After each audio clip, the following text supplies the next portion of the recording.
There is an Olympic cheating scandal this Winter Games that has nothing to do with an actual sport.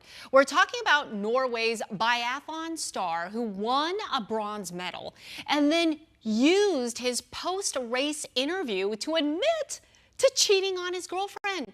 Sturla Holm Lygrad made the confession, saying that he hoped a public declaration of his love would help win her back. But Norwegian media spoke to the now ex-girlfriend, who said his behavior was, quote, hard to forgive, saying the public stunt didn't change her feelings. So joining me now to talk about it is therapist Juliana Linden of Connect with Juliana.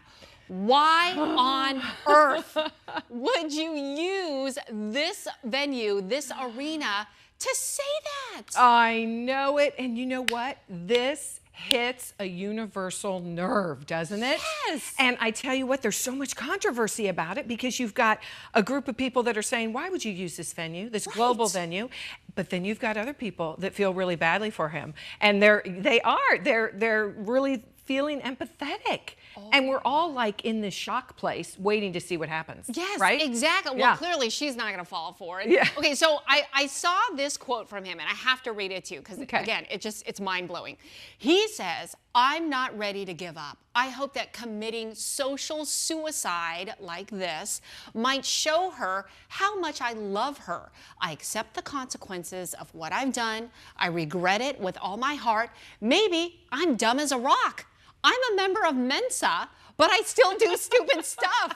Oh my gosh. I mean, he knows. The fact that he phrases it committing social suicide, it's like he knew exactly what he was doing. Yeah. But yet how, I guess I'm just trying to understand that this would win a girl back? Well, this is called shame flooding, is what I call, and often after a betrayal, when the betrayer leaves that affair fog, they are overwhelmed with shame, with guilt. So I don't think there's a lot of strategy in this. What happens is you're so filled with it, you almost just like pop and just spill. Like you vomit it? Yeah, all of this You vomit the information. confession? Yeah. And I think what he was thinking was, oh my gosh, this is my chance. Maybe I can win her back. Maybe if I show that I feel remorse and accountability, maybe she'll listen. What do you think she was thinking when she saw this unfold in front of everybody? So here's the problem with that. This adds another layer of trauma for her. Yes. It's now How in the embarrassing. public. How embarrassing.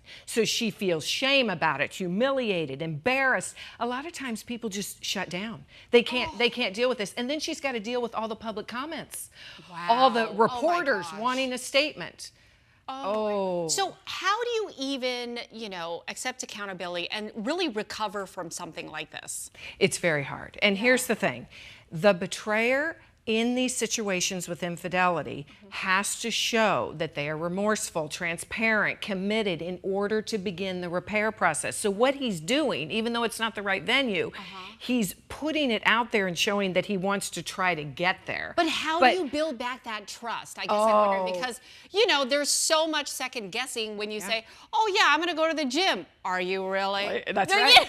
And you know what I mean? What you nailed is transparency. And so when couples come to me after infidelity, the first thing I need to see is that betrayer saying, I'm here, I'll do anything, I'll do lie detectors, I'm going to show up. And they've got to make the betrayed feel safe again. So it's a long road. It's a long road to get there. That doesn't necessarily guarantee It doesn't. that, the 100% that I'll take you back. That's right. That's right. So you both have to be committed to doing the work. And this is betrayal trauma. Trauma is the big word here. This affects your brain and your body. It's a form of PTSD. So it takes a lot of work to get to the end. Well, and obviously some couples do stick it through. They right? do. They do. But it is a journey, like you're saying, and it's such a process. And clearly it could take a long, long time. That's right. Years it could take. That's right. And that's why that commitment has to be there. You've got to have a history. You've got to have the love. Right. There's a lot of you are going to, stick it through because, a lot of people say, no. That's right. And done. I get that too. Yeah, I mean, this is done.